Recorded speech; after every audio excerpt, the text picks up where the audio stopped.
Tafakari time. Hizi ni fikira angavu na mijadala moto moto yenye kuleta mawazo mbadala na mitazamo tofauti. Tafakari time. Rosie, ulishawahi kwenda nani Gulioni? Ndio. Unaendaga siku gani? Wakati wa likizo Jumanne. Wakati wa likizo. Sio kesho unaenda? Siendi. Kwa nini? Siku ya shule. Kuna wanafunzi wa darasa hili au wanafunzi wengine ambao huwa wanakwendaga kwenye Gulio wakati ni siku ya kuja shuleni? Ndio. Unawajua? Ndio. Wewe unadhani kwa nini wanakwenda Gulioni wakati wao ni wanafunzi wanapaswa kuja darasani? Huwa wanatuma na mama zao nyumbani. Wanakwenda kufanya nini hasa kule Gulioni? Wanaenda kufanya biashara ndogo kama kuuza mapera na maembe. Tafakari time. Na mtazamaji, niko katika shule ya msingi Kidinda iliyoko halmashauri ya mji wa Bariadi mkoani Simiyu. Hii ni moja ya shule ambayo imeathiriwa kwa kiasi kikubwa na shughuli za Gulio, ambapo baadhi ya wanafunzi katika siku ya Jumanne wengi wao wanakuwa hawahudhurii masomo darasani, bali wanakuwa wanajihusisha na shughuli mbalimbali za Gulio. Hapa niko na mwalimu mkuu wa shule hii na nataka nizungumze naye ili tuweze kufahamu ni kitu gani hasa kinapelekea hawa wanafunzi kuacha kuhudhuria darasani na kwenda kujihusisha na shughuli za Gulio. Mwalimu, tusaidie kufahamu. Tunafahamu kwamba wanafunzi wanapaswa kuwa darasani siku 5 kwa wiki. Inakuwaje siku ya Jumanne wanafunzi wengi wanakuwa hawaji shule, na ni kwa kiasi gani wanakuwa hawafiki shuleni? Siku ya Jumanne huwa kuna mnada katika eneo letu ambao linakuwa karibu zaidi na shule. Wanafunzi wengi wanakuwa hawahudhurii shuleni kwa sababu hiyo. Wengine wanakwenda kufanya biashara ndogo ndogo, hususan kuokota hata zile dagaa zilizoanguka. Wengine wanakwenda kukinga damu kwa ajili ya matumizi na kwa ajili ya kuuza. Na wengine pia wanakwenda kusukuma matoroli kwa ajili ya kujipatia chochote. Tumejitahidi kufuatilia kwa ukaribu, lakini wazazi wanakuwa na majibu ambayo ni sio ya kuridhisha kwa kweli. Maana sote tukaambiwa kwamba sasa unategemea watoto wasipokwenda kule tutakula kwako, inakuwa ni shida. Siku ya Jumanne mahudhurio kwa kweli huwa yanashuka, yanafikia kwenye 82%.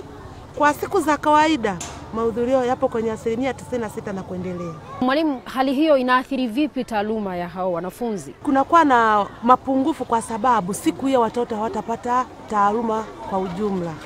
Inakuwa ni kazi sasa kwa mwalimu, siku anapokuwa ameingia darasani aanze kurudia kazi ya jana ili aendelee na kazi ya leo. Inakuwa ni shida sana. Pengine swala hili liliwahi kufikishwa labda kwenye uongozi wa kijiji ili kuweza kuangalia namna gani wanaweza wakasaidia kupunguza hili tatizo? Taarifa hizi mwenyekiti wa mtaa anazifahamu, mratibu elimu kata anazifahamu, na pia mratibu elimu kata aliwahi kuitisha kikao ama mkutano wa wana Kidinda wazazi na kulielezea hili. Lakini changamoto iko pale pale. Iko pale pale. Kweli mratibu alifanya hivyo. Lakini changamoto iko pale pale kwa siku hasa ya Jumanne ambayo ni siku ya Gulio na pia siku ya mnada.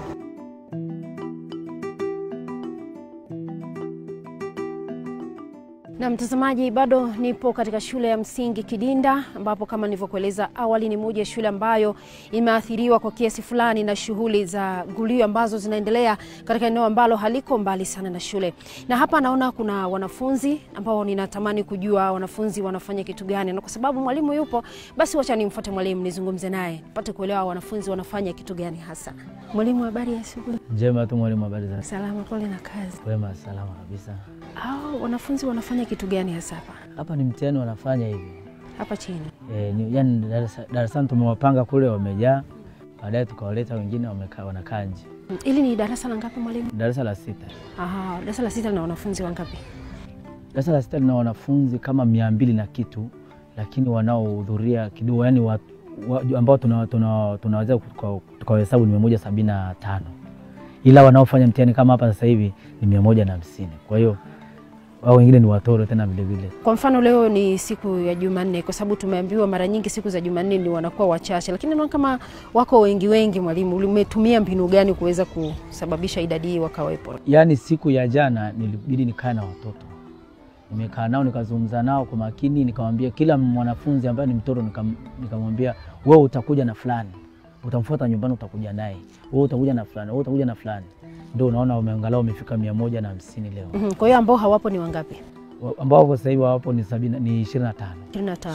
Kwa hiyo ina maana hao kuna uwezekano mkubwa kwamba wako kule kwenye watakuwa mnadani huko.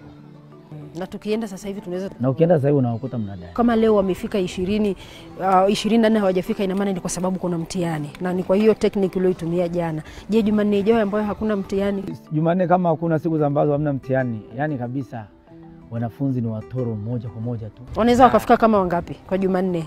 Jumanne mpaka hata 70, unaweza kukuta wanafunzi wako 90 darasani.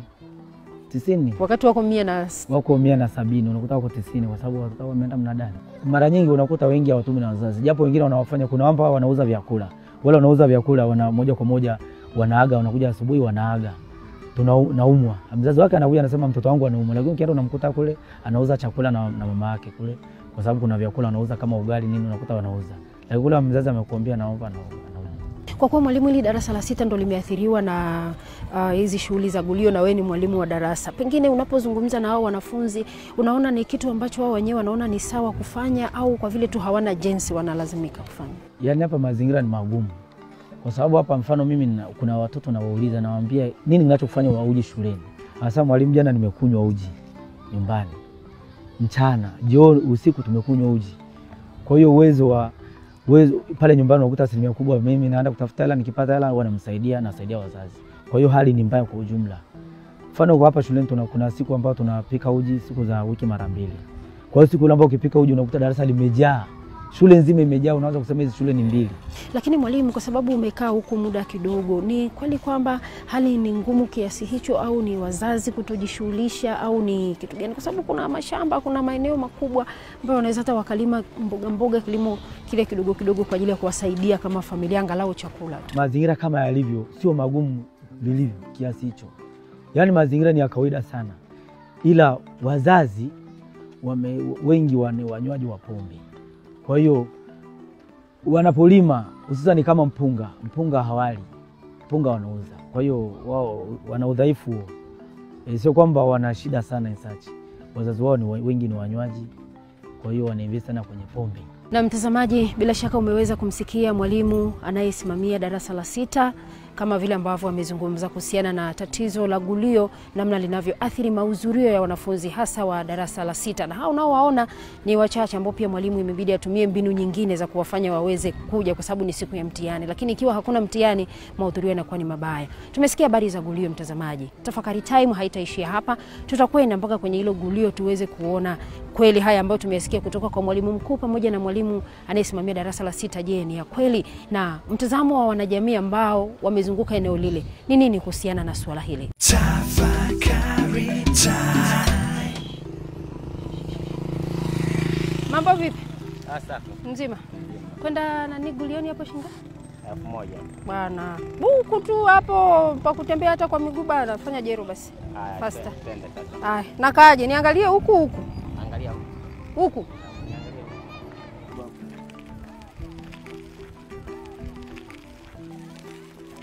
Na mtazamaji, ndo tunaelekea gulioni kwa ajili ya kwenda kujionea yale ambayo tumesikia kutoka kwa walimu kuhusiana na tatizo la utoro wa wanafunzi hasa siku ya Jumanne, jambo ambalo linasababishwa na uwepo wa gulio maeneo ambayo si mbali sana na shule hii. Hebu twende tukajionee kwa macho yetu wenyewe tupate kuona kweli kuna wanafunzi ambao wako gulioni na wanajihusisha na kitu gani hasa.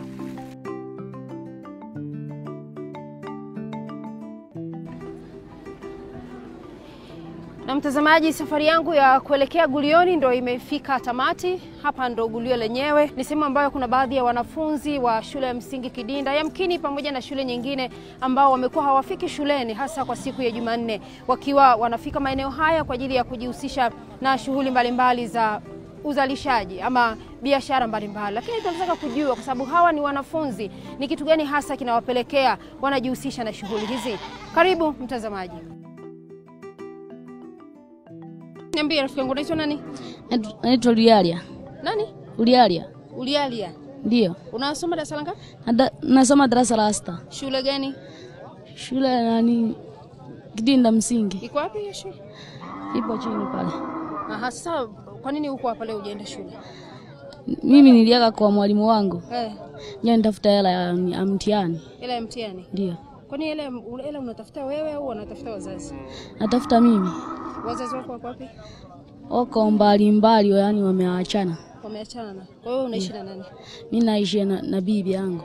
Aha, baba yuko wapi? Baba yuko Mwanza. Mama? Dar es Salaam. Aha, wewe sasa hapa Gulioni unajihusisha na biashara gani hasa? Yaani mimi nakuja yani kuswaga mang'ombe ya watu haya. Kwenda kuyachunga. Ndio napewa hela. Wanakulipa shilingi ngapi? Nalipa 5,000 kwa siku moja. Ndio. Alafu ukipata hiyo hela unaifanyaje? Nanunua nguo. Kama shuleni uko nadai wanapeleka. Lakini wewe shule unapenda? Ndio napenda. Sana. Ndio. Nini malengo yako? Malengo yangu ni yani mimi kusoma tu yani. Alafu baada ya kusoma yani nikifaulu naendelea hivyo tu yani. Unataka kuja kuwa nani hapo baadaye? Mimi nataka kuwa nesi. Unataka kuwa nesi? Ndio. Ndio utibu watu. Ndio. Sasa kwa hiyo kuna mtu ambaye unamchungia ng'ombe alafu mwisho wa siku anakupa hela. Ndio. Kulipa hiyo shilingi 5,000. Ndio. Nyumbani sasa bibi yeye anasemaje? Anakuruhusu ufanye hizi kazi wakati wewe ni mwanafunzi? Ananiruhusu. Aha, sasa mimi nimetoka kule shuleni kwenu na leo wanafunzi wa darasa la 6 walikuwa wanafanya mtihani. Alafu wewe sasa mtihani hujafanya. Itakuwaje sasa? Mimi ndamwomba mwalimu wangu nitafanya tu mtihani. Chukua mtihani mwingine utafanya. Ndio. Ungepata nafasi ya kukaa na baba na mama kaongea nao ungewaambia kitu gani? Mimi ningewaambia tu hivi. Wanisomeshe. Nikishinda nitaendelea vizuri tu kusoma. Kama hawataki, mimi nitatafuta hela ya kusomea. Hebu niambie rafiki yangu, kuna wanafunzi ambao nimeona wako huku wanajihusisha na hizi biashara. Wewe ni mzazi, si ndio? Ndio. Kama mzazi, unaonaje jambo hili? Hili jambo ni mbaya, natakiwa watoto wadogo wasome shule. Sio kuzagaa, ni vyema kabisa kusoma shule. Ndio maana tunashangaa hata sisi tunashukuru kuja hapa. Kuna nini kuhusisha watoto ili waende shule. Unadhani kwa nini wanakuja? Kwa nini wanakuja kwenye Gulio wakati ni siku ya shule? Kwa sababu wengine wanaweza kukuta wana majukumu katika familia zao. Na kuna ambao wazazi wanawaruhusu kabisa waje kwenye shughuli kama hizi au ni watoto wenyewe wanaamua? Kuna wazazi wengine waweza wakaruhusu wazazi wao.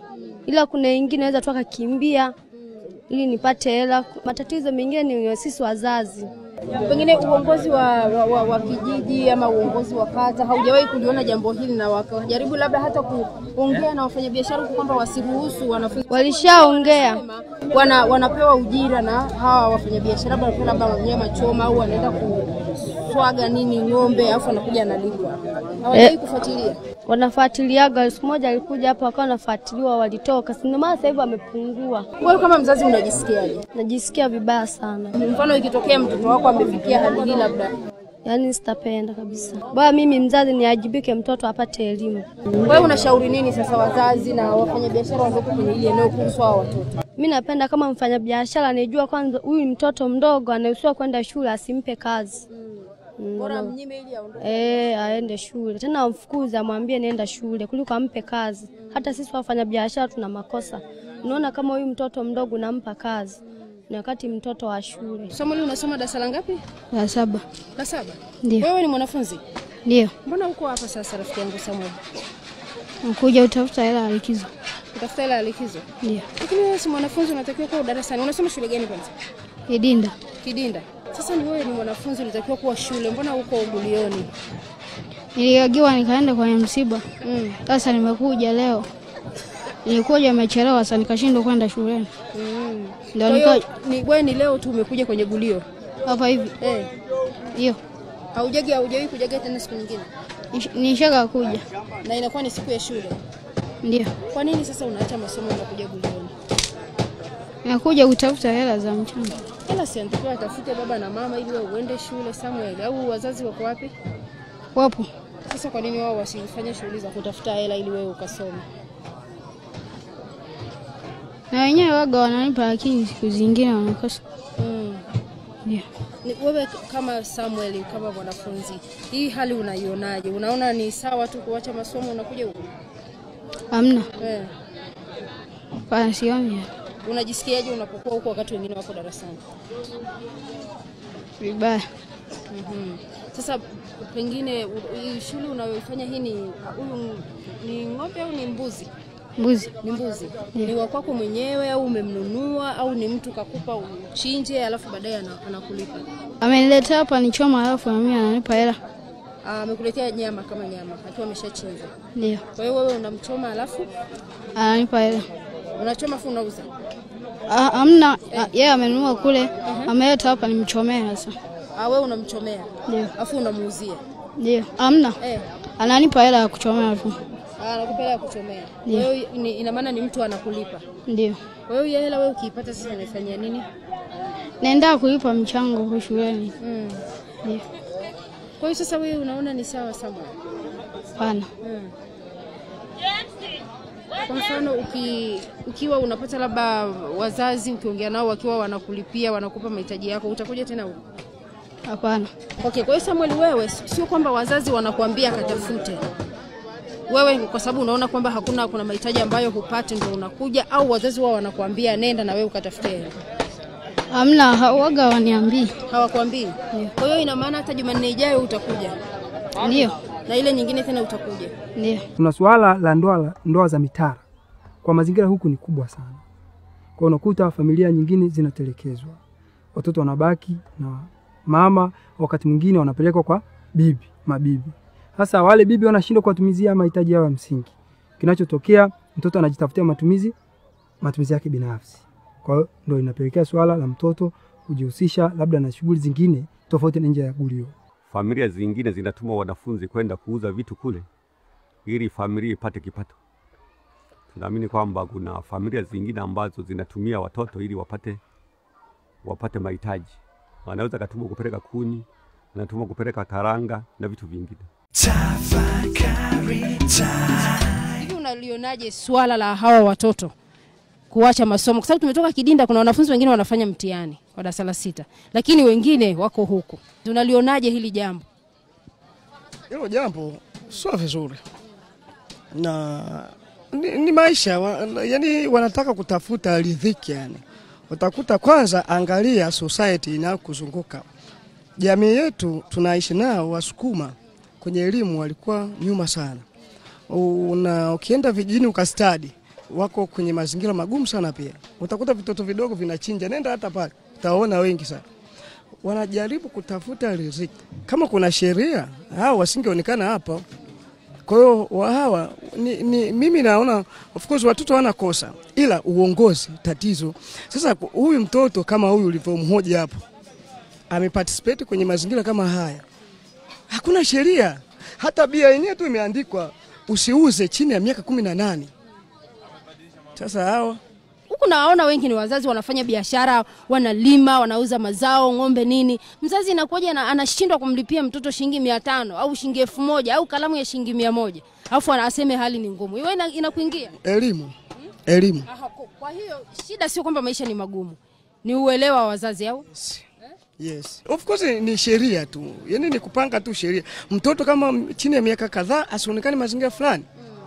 Watoto wako ruhusi, tatizo wako huru, katoto kadogo. Nenda pale, kuna sehemu moja, kuna siku, ijapo na mimi ni mgeni pia. Kuna siku nilifika sehemu moja pale, wanachinja. Niliwahurumia, angekuwa kama mwanangu ingekuwaje. Mtoto mdogo ameacha masomo, leo ni siku ya masomo. Yuko hapa. Wachukuliwe hatua. Usifanye kazi kwa mazoea. Kwa kuwa suru mimi nikikuchukulia wewe sisa fulani mtoto wako hayuko unanitishia kuniloga. Pia bado kuna imani ya kishirikina kwamba utakuta mwalimu kakwambia hawa hawapo, wako mitaani. Alichochukua ni nini? Hamna. Bado kuna imani ya giza, kuna nguvu za giza bado wanaamini yake. Mimi siamini lakini ila wanaamini. Utakuta mtoto yuko mitaani, mwalimu amemfuatilia mzazi anajibu anavyojibu, basi biashara imeisha. Sheria ifuate mkondo wake, biashara itaisha. Ukisoma sheria ya elimu namba 25 ya mwaka 78 iliyofanywa marekebisho na sheria namba 10 ya mwaka 95 inasema hivi, mwanafunzi akishaandikishwa kati ya darasa la kwanza na la saba kuhudhuria shule ni lazima. Na ndio sababu kwa kutumia hiyo sheria, wale wanafunzi wa toro ambao huwa tunawakamata, wengine tunawapeleka mahakamani. Sasa utampeleka mtu, unapompeleka mahakamani mtu lazima umwambie na kuleta mahakamani kwa sababu umevunja sheria namba fulani. Hili swala tumeshalipigia kelele sana, kuanzia kwa uongozi wenyewe wa halmashauri mpaka hata kwa wazazi wahusika. Na hata mimi mwenyewe nimediriki kuwafukuza watoto hapa siku za Jumanne, kuwazuia wale ambao ni wanafunzi wasije kujihusisha na shughuli zote za mnada hapa, iwe kukinga damu au labda hata kuwasaidia watu katika uuzaji wa nyama. Lakini sasa kwa bahati mbaya ushirikiano sipati supporta kutoka kwa wazazi, kwa sababu wanapotoka nyumbani, wanaporudi na damu jioni, mzee hasemi kitu, anapokea anakula. Ina maana kwamba ameridhika na hilo swala la tumejaribu kuwafukuza sana, na sio mimi tu, hata wazee hawa unaoona wanashughulika na shughuli za uchunaji hapa wametusaidia sana. Kiasi fulani imeweza kupungua. Hali ilikuwa ni mbaya sana, mpaka hata kipindi fulani walimu walikuwa wanakuja hapa kuja kufuatilia watoto gani, wakiwaona wanakimbia, basi unajua kumbe huyu akiona anakimbia unajua huyu ni mwanafunzi. Wale ambao wamemaliza shule wao wanabaki. Pengine sasa uongozi wa juu wa halmashauri mvozungumza nao walisema kitu gani? Hili swala tumeshalipeleka mpaka baraza la madiwani la halmashauri. Baraza la halmashauri wakasema kwamba watakaa na bodi za shule husika, na hasa shule hapa hasa zinazokithiri hasa kwa utoro. Kuna shule ya msingi Kidinda, shule ya msingi Bariadi, na kuna shule moja ambayo iko halmashauri ya wilaya Ibulio. Ndio shule hizo hasa wanafunzi wake hapa waliokithiri kwa utoro. Wakasema watapeleka kwenye bodi za shule ambazo wale madiwani kule kwenye kata wao ni wasimamizi vile wanatusaidia. Nilivyozungumza na hawa watoto wanadai kwamba wanafanya hivi kwa sababu wazazi wanashindwa kuwatimizia ile mahitaji muhimu ya shule. Lakini ninapoangalia hapa naona wazazi wengi wanajishughulisha kwenye kutafuta kipato. Hivi ni kweli mzazi anashindwa kabisa kumsupport mtoto kwa hiyo michango midogo ya shule? Wale unaoona watoto walioko hapa, wazazi wao hawapo hapa. Maana wazazi wao wapo nyumbani. Kwa hiyo kile anachokipata hapa, anapopeleka kule nyumbani, ndio mzazi anaona ni nafuu. Kuna mwingine anaishi na bibi yake tu au na mama yake tu. Unaona? Lakini hali ya uchumi ya wakazi wa hapa sio kwamba ni mbaya kiasi hicho. Sio mbaya kiasi hicho. Sio mbaya kiasi hicho. Imekuwa ni kama hulka tu. Ndio maana unaweza kukuta hata hapa mtu mzima, sio kwamba unamuona kama amechoka, lakini anajifanya kama vile amechoka na anaomba. Lakini sio kwamba hana. Yaani anaomba ili kuongezea. Pengine una wito gani kwa wazazi sasa na hata kwa watoto wenyewe? Mimi ninacho wito hasa kwa wazazi. Sasa hivi wajue kwamba sasa hivi dunia sasa hivi kwa vijana wetu kwanza ni elimu. Masuala mengine baadaye yatakuja tu. Kwa hiyo tushirikiane kuwahimiza hao vijana waende shule. Na wao wajitahidi kile kidogo wanachokipata basi angalau wasaidie kwa madaftari, kwa sababu wengine ukiwauliza wanasema anatafuta hela ya kununua madaftari na kalamu.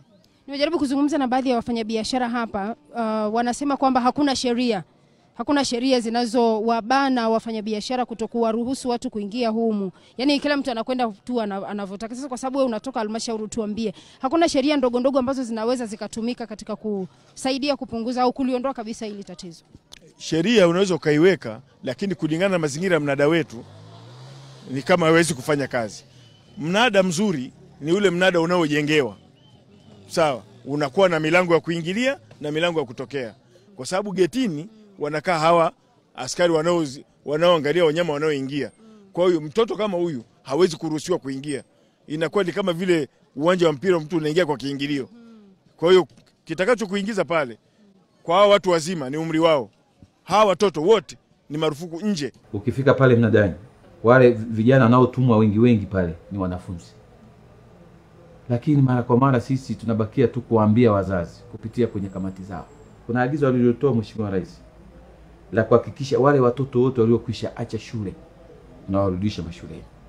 Kwa hiyo mpaka sasa hata wao nao waona pale idadi yao inapungua sana. Wado wapo lakini inapungua kwa sababu tuko katika program ya tunapowaona mwanafunzi ambaye amekushaacha shule na walimu tumekushawaelekeza kuhakikisha kwamba kama alivyoagiza Mheshimiwa Rais wote tunawarudisha shuleni.